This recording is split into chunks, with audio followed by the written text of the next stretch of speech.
Mic पुढे घेऊन आलो तर कॉर्डलेस आहे का? खालती आलो तर चालेल का? ठीक आहे, लोकांमध्ये येतो.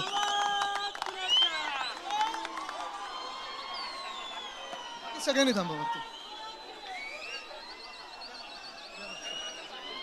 सर्व बांधवांना विनंती आहे, हा, साहेबांच्या संरक्षणासाठी ठीक आहे, कोणत्याही ठीक आहे. सर्व शिवसैनिकांनी शांतपणे उभं जय राहायचं महाराष्ट्र. आहे.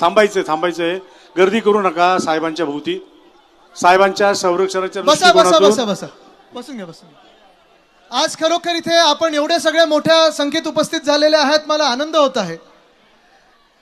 आज मी तुम्हाला विचारत आहे, जे 1500 रुपये ह्या महायुती सरकारने सांगितलेलं आहे की आम्ही 1500 रुपये प्रत्येक महिलाला देत आहोत, मला तुम्ही सांगा 1500 रुपये पुरे आहेत का? आजची जी महागाई आहे, या महागाईमध्ये 1500 रुपये आपल्याला पुरेसे वाटतात का?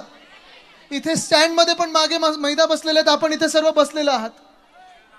आता मी तुम्हाला अजून एक प्रश्न विचारतो. हे बघा, हे भाजपवाले फसवतात कसे बघा. ठीक आहे, ठीक आहे, थोडं प्रेसवाल्याने येऊ द्या सावकाश. दादा बसून घ्या, तुम्ही थोडं खालती बसून घ्या, म्हणजे सगळ्यांनाच विचार करा. तुम्ही 2014 मध्ये आहात.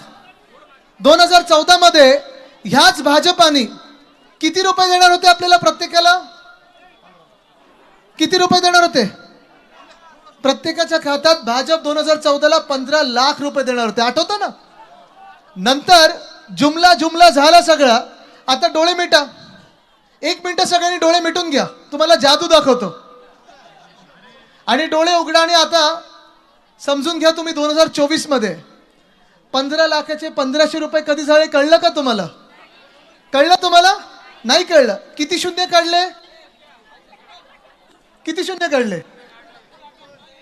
म्हणजे तुम्ही विचार करा, जे 2014 ला आपल्याला 15 लाख रुपये देणार होते, ते आज आपल्याला 1500 रुपये देत आहेत. तुम्हाला सांगतो मी, जर चुकून ह्यांचं सरकार पुन्हा एकदा भाजप आणि एकनाथ शिंदेचं बसलं तर हेच 1500 रुपये उद्या 150 रुपये होतील. आणि ह्यांना लाज वाटत नाही काही करण्यामध्ये.